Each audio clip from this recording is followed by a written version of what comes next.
The massive Imperial ship hung in Earth's orbit like a dark cloud, its silver-gray hull reflecting the sun's rays. At 15 kilometers long, it dwarfed the largest human vessels. In the United Earth Defense Forces Command Center, Admiral James Miller watched the alien ship with calm eyes, while others around him fidgeted nervously. "They're hailing us again, sir," reported Lieutenant Rogers, her fingers hovering over the communication panel. "Same message as before." Miller nodded, his weathered face showing no emotion. "Put it through to the main screen." The alien that appeared looked almost human, except for the metallic sheen of its skin and completely black eyes. Lord Grey, as he had introduced himself, spoke in perfect English, a result of their advanced translation technology. "Admiral Miller," the alien's voice carried a hint of impatience. "The Galactic Empire extends its final offer of peaceful integration. We have incorporated over 10,000 systems into our realm without a single war in 15,000 years. Surely you understand the futility of resistance." Miller leaned back in his chair, a small smile playing on his lips, the kind of smile that had made his officers nervous over his 30 years of service. "That's an impressive record, Lord Grey. Tell me, how did those 10,000 systems react to your arrival?" "They recognized the benefits of joining the Empire," Grey replied proudly. "Access to our technology, our protection, our markets. Most systems petition to join within days of first contact." Miller's smile widened slightly. "And those who don't petition to join? They see reason eventually. We are not unreasonable, Admiral. We simply require your planet's complete surrender and integration into our system. Your people will be well treated." The command center fell silent. Officers looked at each other, then at Miller. They knew their admiral, knew what that particular glint in his eye meant. "Lord Grey," Miller said slowly, "I suggest you access our historical records. They're freely available on our global network. Study them carefully." The alien lord's metallic face showed confusion. "Is this your response to our offer?" "No," Miller replied. "This is a courtesy, a warning, if you will. You say you've never had a war in 15,000 years. We haven't gone 15 years without one since we invented the spear." For the first time, uncertainty flickered across Grey's features. "You speak of primitive conflicts. We are far beyond. We are the species that developed nuclear weapons, then kept fighting. We're the people who turned our entire planet into a battlefield multiple times and survived. We created weapons that could destroy our world, looked into that abyss, and instead of breaking, we adapted. We evolved." Miller stood up, straightening his uniform. "You say you've never had a war. We've had so many we had to categorize them. World wars, Cold Wars, guerrilla wars, cyber wars. Each one taught us something new. Each one made us stronger." The alien lord's expression had changed completely now, the confidence replaced by something else, something that looked very much like concern. "Are you threatening the Galactic Empire, Admiral?" "Not at all," Miller replied calmly. "I'm warning you. You've never had a war with humans before. You don't know what that means, so I'm giving you a chance to avoid finding out. Research us. Learn who we are, what we've done, what we're capable of." He moved closer to the screen, his voice dropping lower. "And when you're done, ask yourself this. Why would a species that has fought itself so brutally for so long be so calm about meeting a vastly superior alien empire? Why aren't we afraid?" The alien lord stared at Miller for a long moment before the transmission cut off. The command center remained silent. Lieutenant Rogers cleared her throat. "Sir, do you think they'll actually research us?" Miller returned to his chair, that same knowing smile still on his face. "They will. And when they do, they'll have to make a choice. Run or learn why they should have." He looked up at the massive ship still visible through the command center's windows. "For their sake, I hope they choose wisely. The first shots of a war that would change the galaxy forever hadn't been fired yet, But in that quiet moment, as humanity waited to see if its first alien contact would become its newest enemy, the seeds of legend were already being sown. The Imperial research vessel, Knowledge Seeker, orbited Earth at a safe distance, its powerful sensors scanning through thousands of years of human history. Inside the ship's main archive chamber, Lord Grey stood surrounded by holographic displays showing scenes from Earth's past. His metallic skin had lost its shine as he watched footage of World War II tanks rolling across Europe, nuclear bombs destroying cities, and modern warfare that moved faster than thought. Each display showed a different battle, a different war, a different way humans had found to fight each other. "Impossible," he whispered, his black eyes reflecting the images of combat. No species could survive this level of conflict.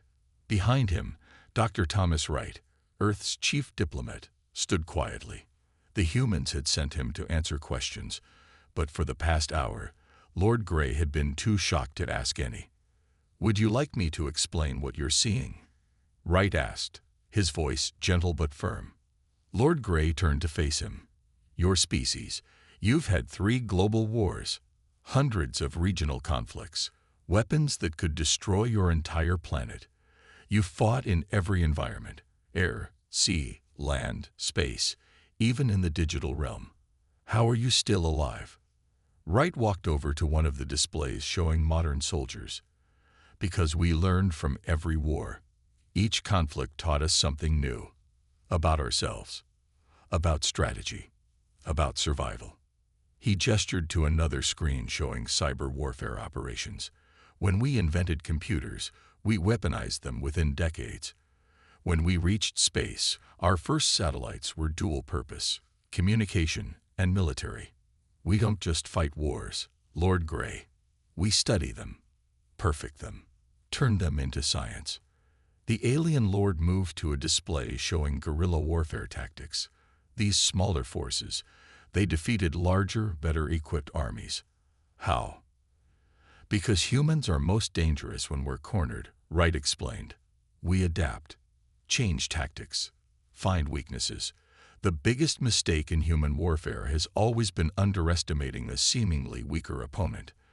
Lord Grey's fingers moved through the holographic displays, shifting through centuries of combat footage. "Your Admiral Miller, he wasn't boasting, was he? This is why you weren't afraid of our ships." "No, he wasn't boasting." Wright walked to the center of the room. "Lord Grey, I'm here to try one last time to negotiate peace. Not because we're afraid, but because we've learned enough from war to know its cost." The alien lord turned off the displays, plunging the room into relative darkness. "You understand we cannot appear weak. The Empire has never retreated, and humanity has never surrendered to an outside force," Wright countered. "We fought ourselves to near extinction multiple times, but we've never bowed to external conquest. Think about what that means." A junior Imperial officer rushed into the chamber, breaking the tense moment. "My lord, we're detecting energy signatures from Earth. They're like nothing in our database." Lord Grey looked at Wright, who smiled sadly. "Those would be our orbital defense platforms powering up. Admiral Miller wanted to give you time to research us, but he's also a cautious man. These readings," the officer continued, his voice shaking, "they suggest weapons that could." He trailed off, unable to finish. "Could what?" Lord Grey demanded. "Could tear apart space itself, my lord." Wright headed toward the chamber's exit, but paused at the door. "We developed those after studying black holes. Like I said, we turn everything into a potential weapon, even physics itself." He turned to face the alien lord one last time. "You have 1 week to withdraw your forces. After that, humanity cannot guarantee your safety." And Lord Grey, "That's not a threat. It's a courtesy, because unlike you, we know exactly what war means." As the human diplomat left, Lord Grey stared out at the blue planet below. For the first time in his long life, he felt something his species had forgotten over 15,000 years of peaceful expansion. Fear. In Earth's command center, Admiral Miller received a simple message from Dr. Wright. They understand now. The question is, will they listen? Miller looked at the countdown display on his screen. 6 days, 23 hours remaining. Soon, they would have their answer. The week had passed. The Empire's response came in the form of 500 warships emerging from hyperspace, their formation perfect after 15,000 years of peaceful expansion. They arranged themselves in the traditional Sword of Justice pattern, a display meant to awe their opponents into submission. In Earth's command center, Admiral Miller watched the enemy fleet with the same calm smile he had worn during their first meeting. "Status of Operation Thunderclap?" he asked. "All units in position, sir," Lieutenant Rogers reported. "Quantum strike teams are ready. AI combat systems are at full capacity." Miller nodded, his eyes fixed on the tactical display. "Send our last message." The transmission was brief. "You should have run." On the Imperial command ship, Lord Grey received the message with growing unease. Something about the humans' confidence bothered him. But orders were orders. The Empire would not retreat. "Begin standard subjugation protocol," he commanded. "Disable their defensive." He never finished the sentence. The space around his fleet suddenly twisted, folded, and broke apart. The first strike came from nowhere and everywhere. Human ships, using experimental quantum drives, appeared inside the Empire's formation. They didn't just break the perfect pattern. They shattered the very concept of traditional space combat. Multiple breaches. An Imperial officer screamed. "They're attacking from impossible angles." The humans had turned their understanding of quantum physics into a weapon. Their ships phased in and out of normal space, striking from dimensions the Empire's sensors couldn't even detect. Centuries of submarine warfare had taught humanity how to hunt in 3 dimensions. Now they applied those lessons to the 4th, 5th, and 6th dimensions as well. "Return fire," Lord Grey ordered, but his gunners were firing at ghosts. The human vessels seemed to predict every shot before it was fired, their AI combat systems processing battle data faster than organic minds could think. In the chaos, Imperial captains began reporting a new horror. Their ships' computer systems were acting strangely.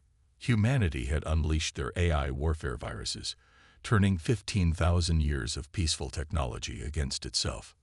200 ships lost in the first hour, an officer reported, his metallic face showing an emotion the Empire had forgotten. Panic. "We can't track them, can't hit them, can't." Another wave of quantum strikes hit the Imperial fleet. Human ships appeared literally inside their defensive shields, fired, and vanished before the Empire could respond. It wasn't just combat. It was art, the culmination of thousands of years of human warfare studies. Admiral Miller watched the battle unfold, occasionally giving quiet orders as Operation Thunderclap proceeded exactly as planned. "Interesting," he mused. "They never developed point-defense systems. Never needed them, I suppose." "Sir," Lieutenant Rogers reported, "the enemy fleet is attempting to regroup. They're falling back to their secondary formation." Miller nodded. "Just as the simulations predicted. Launch Phase 2. The second wave of attacks introduced the Empire to another human innovation, smart mines. Thousands of tiny eye-controlled weapons appeared in the space the Imperial ships were retreating to.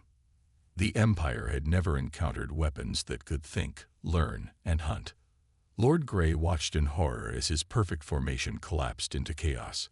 "How?" he demanded of no one in particular. "How can they fight like this?" The answer came from his tactical officer. "My lord, every attack, every maneuver. They're using different strategies. It's like fighting 1,000 different enemies at once." That was humanity's true weapon, diversity in warfare.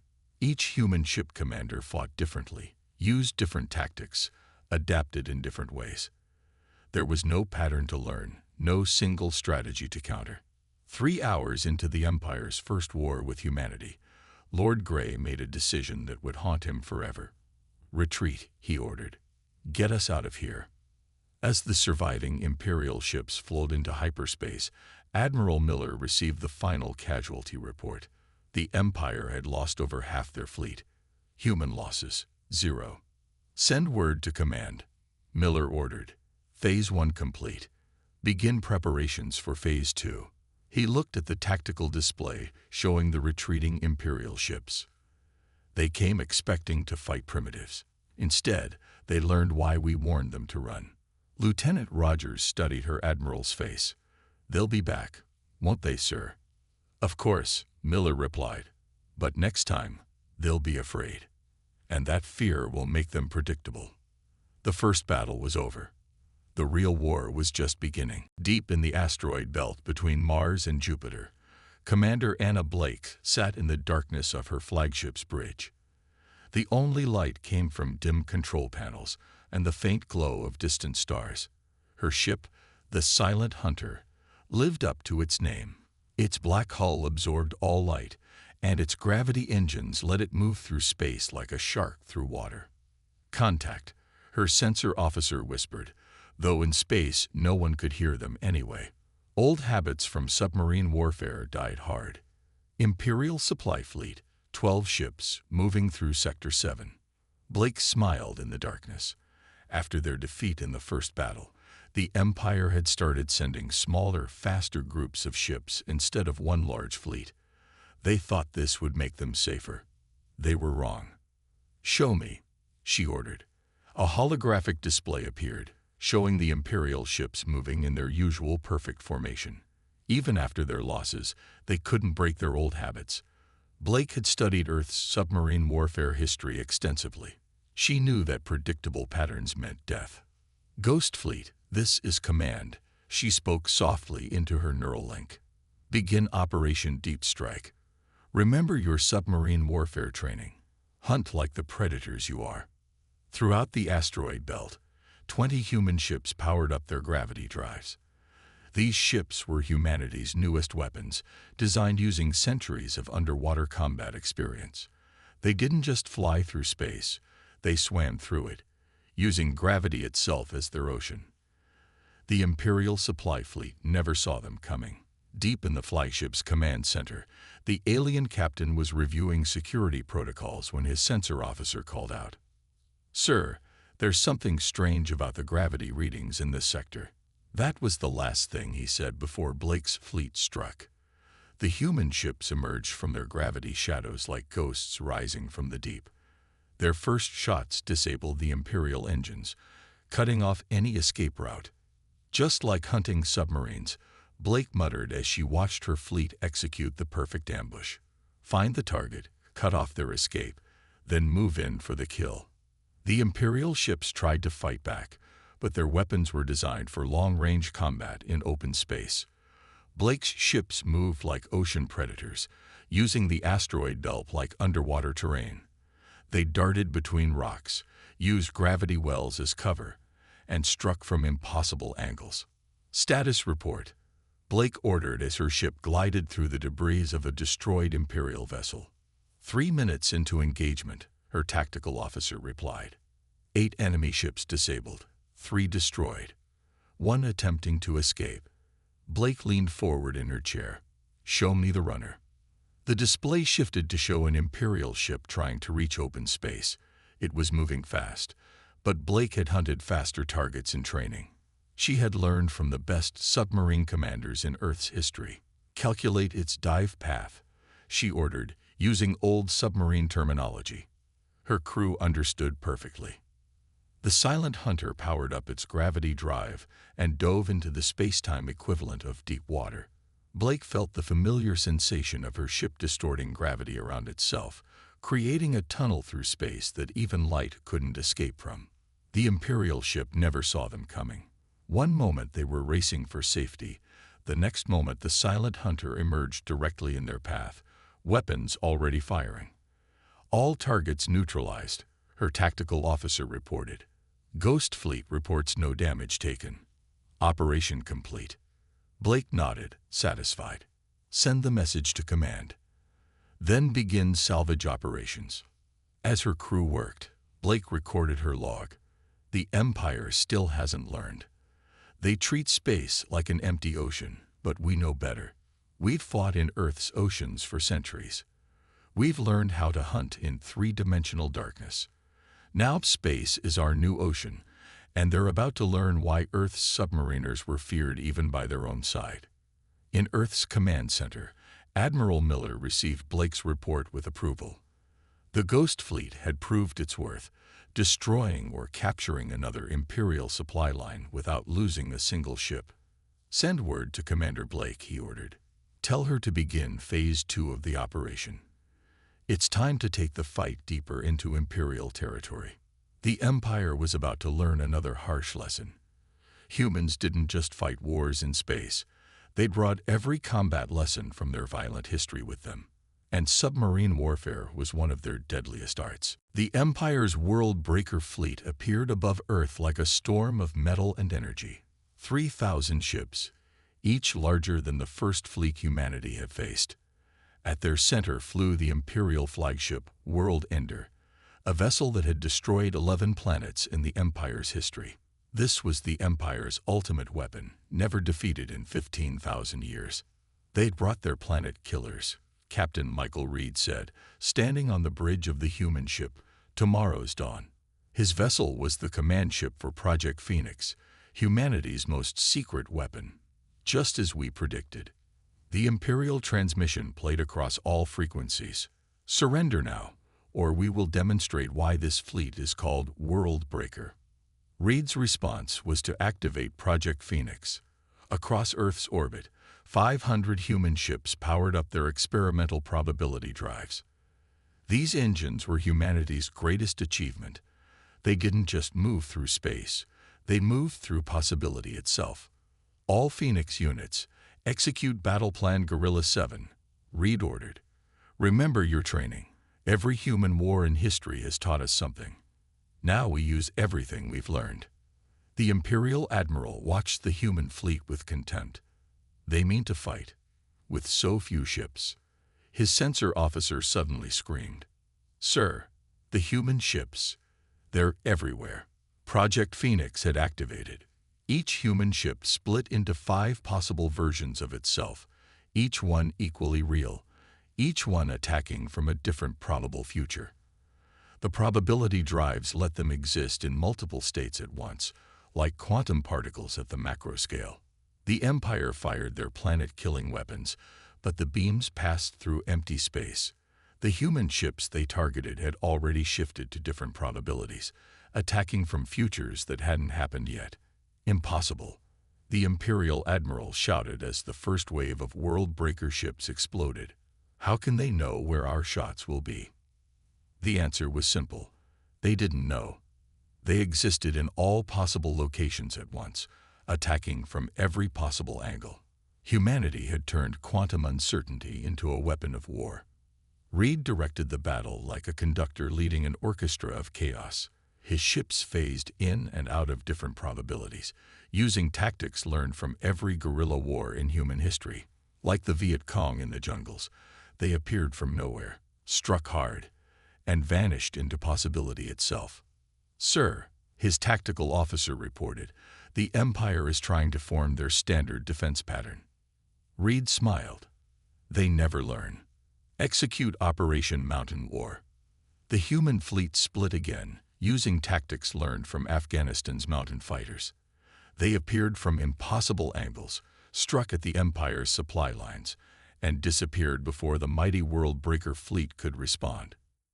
In the Imperial flagship, panic spread as ship after ship reported critical damage.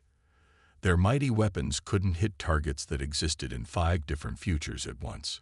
Their perfect formations meant nothing against an enemy that fought from all possible timelines simultaneously. "Status report," Reed commanded, his voice calm despite the chaos around them. 800 enemy ships destroyed or disabled. His officer replied, "0 losses on our side. The probability drives are performing beyond expectations." The Empire had never faced an enemy like this. They had spent 15,000 years perfecting their formations, their strategies, their planet-killing weapons, but they had never learned to adapt. Humanity had spent its entire history adapting. Every war, Every battle, every guerrilla campaign had taught them something new. Now they used all of it at once. The Imperial Admiral watched in horror as his undefeated world-breaker fleet fell apart. "Full retreat," he ordered. "Get us out of here." As the mighty world-breaker fleet fled in disarray, Reed sent a message to Earth Command. Project Phoenix successful. The Empire's strongest fleet just learned what every invader of Earth has learned. Strength means nothing against an enemy who turns your own certainty into a weakness. Admiral Miller's response was brief. "Good work, Captain. Now they know we can beat their best. Phase 3 begins tomorrow." Reed looked out at his fleet, ships still flickering between probabilities, ready for more battle. The Empire had brought their planet killers to Earth expecting an easy victory. Instead, they had learned that humans didn't just fight with weapons. They fought with possibility itself. And they were just getting started. In the Empire's High Command Center on their capital world, Lord Grey stood before the Council of Elders. The massive chamber, usually filled with calm discussion of peaceful expansion, now echoed with worried voices. On the giant screens around them, reports of defeat after defeat flashed by. 3 months of war, the head elder spoke, his metallic skin dulled with stress. "We have lost more ships in 3 months than in 15,000 years of expansion." Lord Grey nodded, his own appearance showing signs of the constant battles. "The humans, they're not like anyone we've ever encountered." He waved his hand, and the central display showed scenes from their recent defeats, the quantum attacks that ignored their defenses, the ghost fleet that hunted like ocean predators, the probability drives that let human ships exist in multiple futures at once. "But it's not just their weapons," Grey continued. "Watch this." The display showed recordings from multiple battles. Each time, the humans used different tactics, different strategies, different technologies. Even their ships looked different from one battle to the next. "They're evolving," one elder whispered in horror. "Yes," Grey confirmed. "Every battle teaches them something new. Every defeat makes them stronger. We destroyed one of their outposts last week. 2 days later, they had already developed countermeasures to the weapons we used." The council chamber fell silent as this truth sank in. For 15,000 years, the Empire had remained unchanged, perfect, stable. But now they faced an enemy that treated change as normal, even necessary. "Show them the worst part," Grey's tactical advisor suggested quietly. New images appeared on the screens. They showed human ships using Imperial technology. Technology they had captured and modified in ways the Empire had never imagined. "They don't just learn from their own wars," Grey explained. "They learn from us. Every weapon we use against them becomes their weapon too. But they make them better, deadlier." One elder stood up, his voice shaking. "Surely they must run out of resources eventually. No species can sustain this level of warfare." Grey laughed bitterly. "Resources? They turned their entire solar system into a weapon factory within weeks of our first attack. Their AI systems design new weapons faster than we can respond. Their quantum computers solve problems our scientists thought impossible." "But how?" another elder demanded. "How can they advance so quickly?" "Because this is normal for them," Grey replied. "War drove their evolution. It's not just what they do, it's what they are." He brought up Earth's historical records, which now seemed so much more threatening than when he first saw them. "Look at their history. Every war changed them. Medieval knights became tank commanders. Sailing ship captains became starship pilots. Submarine hunters became space predators." The display showed hundreds of human conflicts, each one different, each one teaching them something new. "We thought we were superior because we had peace for 15,000 years, Grey continued. "But that peace made us stagnant. The humans never had peace, and it made them unstoppable." One of the younger elders spoke up. "Can we not simply overwhelm them with numbers? We still have more ships." "Numbers?" Grey's laugh held no humor. "We lost 3,000 ships trying that. Their probability drives let one ship become 5. Their AI systems let one pilot fight with the experience of 1,000 battles. And their hunger for advancement. He shook his head. Every defeat teaches them.